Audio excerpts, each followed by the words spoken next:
Good morning, students. So, our next question is question number 4. The cost of an article was 15,500 rupees.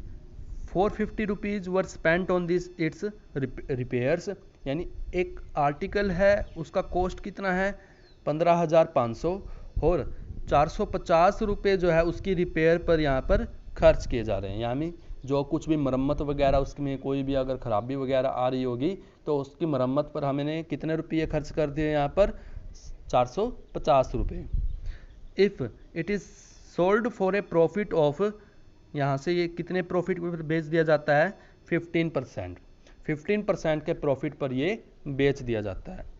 Find the selling price of the article, तो इसका हमने selling price find out करना है। ठीक है, तो यहाँ से कॉस्ट प्राइस कितना दिया हुआ इसने हमें 15,500 रुपये, लेकिन फिर इसने ये कहा था हमें कि 450 रुपये जो है इसकी मरम्मत पर खर्च कर दिए जा रहे हैं, यानी कि रिपेयर पर खर्च कर दिए जा रहे हैं। तो यानी कॉस्ट ऑन रिपेयर्स, रिपेयर पर हमने कितने रुपए खर्च किए 450 रुपीज़।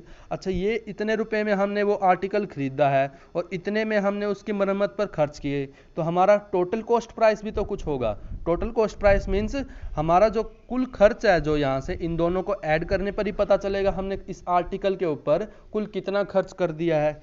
तो टोटल कॉस्ट प्राइस हमें क्या मिल जाएगा 15,500 प्लस 450, यहाँ से हमें मिल जाएगा 15,950 रुपये। यहाँ पर हमें मिल जाता है हमारा क्या टोटल कॉस्ट प्राइस। फिर इसने हमको ये कहा है कि ये प्रॉफिट पर बेच दिया जा रहा है, कितने प्रॉफिट पर 15% के प्रॉफिट पर। तो 15% के प्रॉफिट के हिसाब से इस आर्टिकल का अगर हम profit in rupees find out करें तो हमें क्या करना होगा, यहाँ से कैंसिल आउट करेंगे 15,950 इंटू में 15 डिवाइड बाय 100। ठीक है, यहाँ से हमें कितना मिल जाएगा, इसका प्रॉफिट मिल जाएगा कि कितने प्रॉफिट में ये जो है आर्टिकल बेच दिया जा रहा है। तो हम क्या करेंगे, यहाँ से 15,950 इंटू में 15 डिवाइड बाय 100। यहाँ से 5 से कैंसिल आउट हो रहा है, 5 3 जा 15 एंड 5 2 जा 20 एंड 0। यहाँ से 2 से कैंसिल हुआ, 2 1 जा 2 और यहाँ से 0।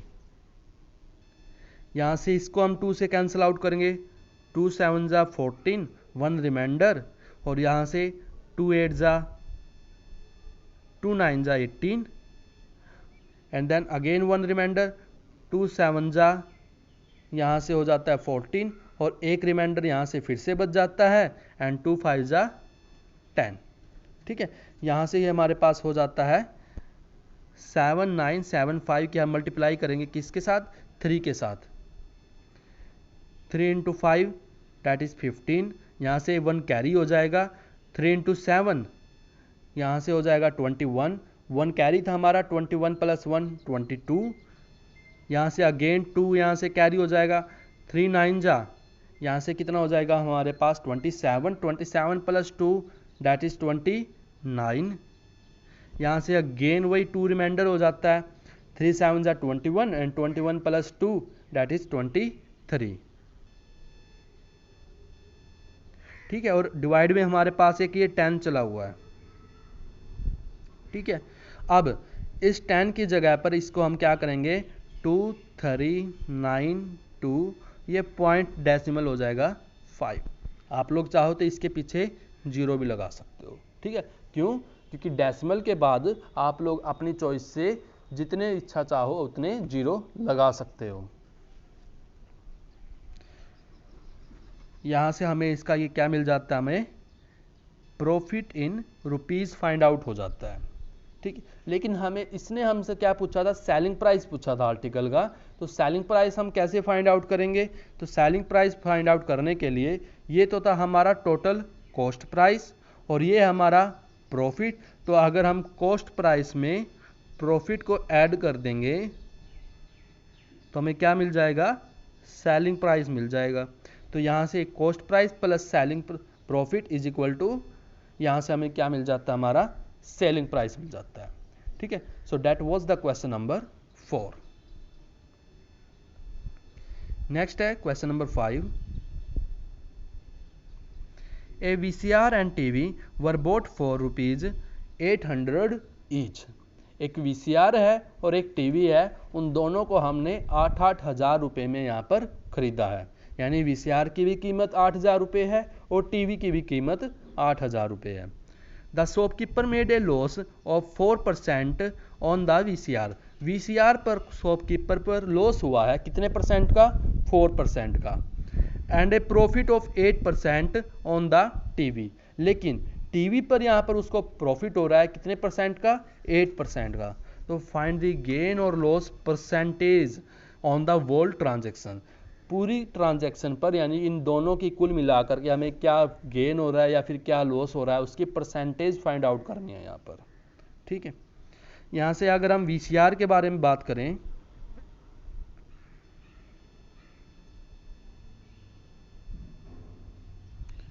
अगर हम वीसीआर के बारे में यहाँ से बात करते हैं तो उसका कॉस्ट प्राइस कितना है? 8,000 रुपीज़। यहाँ पर लॉस हो रहा है हमें कितना? 8,000 इंटू 4% यहाँ पर हम करेंगे, यहाँ से 20 से T0 कैंसिल हो जाएंगी, 80 इंटू 4 करेंगे, यहाँ से हमें कितना मिल जाएगा? 320 रुपीज़ मिल जाएगा। यहाँ से हमें लॉस मिल चुका है अब। लेकिन हमें क्या फाइंड आउट करना है? यहाँ से सेलिंग प्राइस फाइंड आउट करना है, तभी तो हम बता पाएंगे कि हमारा जो है यहाँ से कितना लॉस हो रहा है या फिर कितना गेन हो रहा है। ठीक है, यहाँ से हम सेलिंग प्राइस फाइंड आउट करेंगे। यहाँ से सेलिंग प्राइस क्या फाइंड आउट करने के लिए हमें क्या करना पड़ेगा? कॉस्ट प्राइस माइनस में लॉस करना पड़ेगा। ठीक है, क्यों? क्योंकि हमारा यहाँ पर लॉस हो रहा है, तो लॉस होने वाली कंडीशन में हम क्या करेंगे? यहाँ पर लॉस माइनस करेंगे, तभी तो हमारा सेलिंग प्राइस जो होगा वो कॉस्ट प्राइस से कम होगा। ठीक है, यहाँ पर क्या है? सेलिंग प्राइस जो है वो हमारा कम है, किससे? कॉस्ट प्राइस से। इसलिए हम क्या कर रहे हैं? माइनस कर रहे हैं क्या? लॉस को। यहाँ से 8,000 माइनस 320 हम करेंगे, यहाँ से हमें मिल जाएगा अपना सेलिंग प्राइस। ठीक, इसी तरीके से हम टीवी के ऊपर बात करेंगे। टीवी का भी कॉस्ट प्राइस 8,000 रुपये है यहाँ पर। ठीक है, कितना है? 8,000 रुपये यहाँ से। और प्रॉफिट कितना हो रहा है यहाँ पर? 8% का। यहाँ पर 20 से 20 यहाँ पर कैंसिल आउट होंगी, यहाँ से हमें ये कितना मिल जाएगा? 640 रुपये। अब इसके लिए सेलिंग प्राइस हम अगर फाइंड आउट करेंगे, यहाँ पर हम क्या करेंगे? यहाँ पर हम कॉस्ट प्राइस में प्रॉफिट को ऐड करेंगे, क्योंकि यहाँ पर हमारा सेलिंग प्राइस जो होगा वो ग्रेटर देन होगा किससे? कॉस्ट प्राइस से। क्योंकि हमें यहाँ पर क्या हो रहा है? प्रॉफिट हो रहा है। प्रॉफिट हो रहा है तो यानी प्रॉफिट कब होगा हमें? जब हम कॉस्ट प्राइस से ज़्यादा कीमत पर हमारा जो आर्टिकल बेचेंगे, तभी जाकर के हमें प्रॉफिट होगा। और इसलिए कहने का मतलब ये है हमारे पास कि सेलिंग प्राइस यहाँ पर ग्रेटर हो जाएगा किससे? कॉस्ट प्राइस से। इसलिए हम क्या करेंगे? यहाँ पर प्रॉफिट इसमें ऐड कर देंगे। यहाँ पर हमारे पास कॉस्ट प्राइस कितना है? यहाँ पर 8,000 रुपीज़ है और प्रॉफिट कितना है? 640 रुपीज़ है। तो यहाँ से हम क्या करेंगे? 8,000 में हम 640 ऐड करेंगे, तो यहाँ से कितना हो जाएगा? 8,640 रुपीज़ यहाँ पर हमारा सेलिंग प्राइस हो जाएगा। अब हम टोटल की बात करते हैं। टोटल के लिए हमारे पास टोटल कॉस्ट प्राइस पता होना चाहिए, टोटल सेलिंग प्राइस पता होना चाहिए। अब दोनों की कीमत तो 8,000 रुपये ही थी, किसकी? वीसीआर की भी और टीवी की भी। तो हम क्या करेंगे? 8,000 में ही और इसमें भी 8,000 में ही हम दोनों को ऐड कर देंगे। हमें कितना मिल जाएगा? यहाँ से 16,000 यहाँ पर हमें क्या मिल रहा है? हमारा टोटल कॉस्ट प्राइस। बात करते हैं टोटल सेलिंग प्राइस की। अब वीसीआर की जो कीमत थी सेलिंग प्राइस पर वो कितनी थी? यहाँ पर 7,680 रुपये। और यहाँ पर टीवी की जो कीमत थी सेलिंग प्राइस के तौर पर वो क्या थी हमारी? 8,640 रुपये। तो टोटल सेलिंग प्राइस कितना हो गया हमारे पास? 16,320 रुपये। तो ओवरऑल अगर हम बात करें, ओवरऑल हमारे पास क्या हो रहा है? टोटल कॉस्ट प्राइस तो है ये 16,000, टोटल सेलिंग प्राइस है 16,320। तो ओवरऑल की अगर हम बात करें 320 रुपये यहाँ पर प्रॉफिट ही हो रहा है। क्यों? क्योंकि यहाँ पर सेलिंग प्राइस हमारा ज़्यादा है। ठीक है, तो यहाँ से हम क्या करेंगे? सेलिंग प्राइस में से कॉस्ट प्राइस अगर हम माइनस कर रहे हैं तो हमें क्या मिल रहा है? अपना प्रॉफिट मिल रहा है कितने रुपए का? 320 रुपये का। लेकिन इसने हमको परसेंटेज में फाइंड आउट करने के लिए कहा है, तो परसेंटेज में फाइंड आउट करने के लिए आप लोग क्या करोगे? यहाँ पर प्रॉफिट डिवाइड बाय सीपी यानी कि कॉस्ट प्राइस इंटू में 100 कर दोगे। इस फॉर्मूले को कोई याद रखने की कोई ज़रूरत नहीं है, क्योंकि अगर आप लोग सीधा सीधा बात है यहाँ से, क्या बात है यहाँ से कि अगर आप लोग प्रॉफिट परसेंटेज यहाँ से फाइंड आउट कर रहे हो तो ऊपर तो हमेशा वो चीज़ आएगी जिस चीज़ को आप लोग फाइंड आउट कर रहे हो, यानी प्रॉफिट परसेंटेज को फाइंड आउट कर रहे हो तो यानी ऊपर प्रॉफिट आएगा। डिवीज़न में कौन सी चीज़ आएगी? डिवीज़न में वो चीज़ आती है जिसके ऊपर आप लोग ये फाइंड आउट करते हो। किसके ऊपर होती है? हमेशा हमेशा कॉस्ट प्राइस के ऊपर ही प्रॉफिट होता है, कभी भी सेलिंग प्राइस के ऊपर प्रॉफिट नहीं होता है। ठीक है, तो ये आप लोगों को ध्यान में रखना है, हमेशा कॉस्ट प्राइस के ऊपर ही प्रॉफिट देखोगे आप लोग अपनी कीमत जो है आधार मान करके किसको चलते हो? हमेशा कॉस्ट प्राइस को लेकर के, यानी कि जिसके हिसाब से आप लोगों को खर्च पड़ रहा है। तो यहाँ से आप लोग डिवीज़न में क्या लिखोगे? Cost price. और परसेंटेज के लिए 100 तो आएगा ही आएगा। ठीक है, क्योंकि आप लोग परसेंटेज में चल रहे हो तो परसेंटेज तो आएगा ही, 100 तो आएगा ही आएगा। यहाँ से प्रॉफिट कितना है हमारे पास? 320 रुपये। कॉस्ट प्राइस कितना था? 16,000 रुपये। और इन टू में 100 कैंसिल आउट करोगे आप लोग, क्या मिल जाएगा? 2% का यहाँ से आप लोगों को प्रॉफिट मिल रहा है। So that was the question number 5। Next है question number 6। During a sale, a shop offered a discount of 10% on the mark price of all the items। एक सेल के दौरान एक शॉप है, एक दुकान है जो डिस्काउंट दे रही है 10% का। सबसे पहले आप लोगों को पता होना चाहिए डिस्काउंट के बारे में, डिस्काउंट होता क्या है। आप लोगों ने कई बार देखा होगा कि यहाँ पर इतने % का डिस्काउंट दे रहे हैं, यहाँ पर 10 का, यहाँ पर 20 का। तो ये डिस्काउंट होता क्या है? डिस्काउंट जो दिया जाता है तो किस चीज़ पर दिया जाता है? डिस्काउंट की हमेशा बात की जाती है मार्क प्राइस पर। ठीक है, यानी कि जो भी उसके ऊपर आर्टिकल के ऊपर मान लीजिए प्रिंटेड प्राइस होता है, मान लीजिए 500 रुपीज़, इस 500 रुपीज़ पर ही हमारे पास क्या होता है? हमेशा डिस्काउंट दिया जाता है। डिस्काउंट देते वक्त ना तो हम कॉस्ट प्राइस को देखते हैं और ना ही हम सेलिंग प्राइस को देखते हैं। ठीक है, यहाँ पर हमेशा मार्क प्राइस की बात की जाती है। चाहे कॉस्ट प्राइस उस वस्तु का उस आदमी ने जितने भी रुपए में वो चीज़ खरीदी होगी उसके ऊपर हम कोई डिस्कशन नहीं करेंगे। इसमें हमेशा सिर्फ और सिर्फ जो है किसकी बात की जाती है? मार्क प्राइस की, यानी कि जो उस वस्तु के ऊपर, जो उस आर्टिकल के ऊपर प्रिंटेड प्राइस होता है उसी की बात की जाती है। ठीक है, उसके ऊपर मान लीजिए अगर हम ये कहें कि 10% का डिस्काउंट दिया जा रहा है, मान लीजिए 500 का आर्टिकल है, 10% का डिस्काउंट दिया जा रहा है। ठीक है, तो इसका मतलब क्या हो? यहाँ से 20 से 20 कैंसिल, 5 × 10 दैट इज 50। ठीक है, तो यहाँ पर कितने रुपए का डिस्काउंट दिया जा रहा है? उसके ऊपर 50 रुपीज़ का। अब इसका मतलब ये नहीं है कि वो 50 रुपये में वो वस्तु आप लोगों को बेच दी गई है। इसका मतलब क्या हुआ कि यहाँ से आप लोगों को 50 रुपये का डिस्काउंट मिल रहा है। तो कहने का मतलब आप लोगों को वो वस्तु कितने में पड़ेगी, वो आर्टिकल कितने में पड़ेगा? तो आप लोग क्या करोगे? 500 में से 50 को माइनस करोगे, मीन्स 450 का वो आर्टिकल आप लोगों को परचेज करना पड़ेगा। ठीक है, इस प्रकार से होती है बात डिस्काउंट की। अब हम क्वेश्चन की बात करते हैं। तो एक शॉप है, एक दुकान है जो कितने % का डिस्काउंट दे रही है अपनी वस्तुओं पर? 10% का डिस्काउंट दे रही है। What would a customer have to pay for a pair of jeans marked at 1450 rupees. ठीक है, एक कस्टमर को कितने रुपए पे करने पड़ेंगे?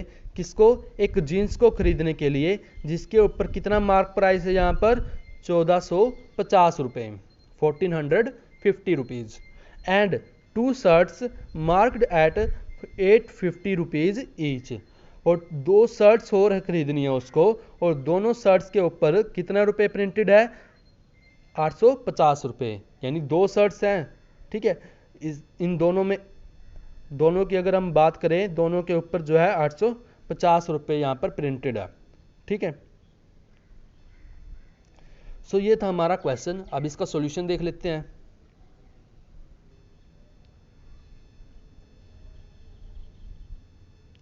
जीन्स की अगर हम बात करें, उसके ऊपर मार्क प्राइस कितना दिया हुआ है? 1450। यहाँ से डिस्काउंट की अगर हम बात करें, कितना डिस्काउंट दिया है यहाँ पर उसने? 10% का। तो यहाँ से 10% की अगर हम बात करेंगे, यहाँ से 10 से 10, 10 से 10 यहाँ से कैंसिल आउट होती हैं। कितना बचा हमारे पास? 145 रुपये का डिस्काउंट। अब जैसे हमने 500 रुपये का एग्जाम्पल लिया था, वैसे ही हम यहाँ पर करेंगे क्या? सेलिंग प्राइस निकालने के लिए। तो 1450 में से हम क्या माइनस कर देंगे? 145 रुपये। तो यहाँ पर हमारे पास सेलिंग प्राइस आ जाएगा कितना? 1305 रुपये। ठीक है, अब हम शर्ट्स की बात करते हैं। शर्ट्स में इसने ये कहा था कि दोनों शर्ट्स के ऊपर जो है 850 रुपये प्रिंटेड है। तो यानी टोटल मार्क प्राइस कितना हुआ? 1700 रुपये। टोटल की अगर हम बात करेंगे 1700 ही हो जाएगा, हमें जो है उन दोनों को ऐड करना पड़ेगा। डिस्काउंट की अगर हम बात करें तो डिस्काउंट मिल रहा है यहाँ पर 1700 रुपये मिल जाता है हमें, तो 1700 के ऊपर 10% का डिस्काउंट हो जाता है, तो यहाँ से हम कैंसिल आउट करेंगे तो हमें क्या मिल जाएगा, 170 रुपीज़ यहाँ पर डिस्काउंट हो जाता है। बात करते हैं सेलिंग प्राइस ऑफ 2 शर्ट्स, दोनों शर्ट्स के सेलिंग प्राइस की बात करते हैं। तो 1700 माइनस में 170, ठीक है, क्यों, ये हमने क्या निकाल दिया यहाँ से, माइनस करके डिस्काउंट माइनस करेंगे हमें तभी तो जा करके सेलिंग प्राइस मिलेगा। तो यहाँ से हमें 1530 रुपये यहाँ पर अपना सेलिंग प्राइस मिल जाता है, ठीक है। अब इसने पूछा क्या था हमसे क्वेश्चन में, इसने ये पूछा था कि what would a customer have to pay, यानी कि कस्टमर को कितने रुपए टोटल लास्ट में जाकर के पे करने पड़ेंगे। तो इसके लिए जो दुकानदार का जो सेलिंग प्राइस है वही तो कस्टमर का परचेज प्राइस होगा, यानी कि कॉस्ट प्राइस होगा। तो हम क्या करेंगे, इन दोनों को ऐड कर देंगे, ठीक है, इन दोनों को ऐड करेंगे तो हमें क्या मिल जाएगा, कस्टमर को इतने रुपए यहाँ पर पे करने पड़ेंगे, ठीक है। सो आज के लिए बस यहीं तक, इससे आगे हम नेक्स्ट क्लास में करेंगे।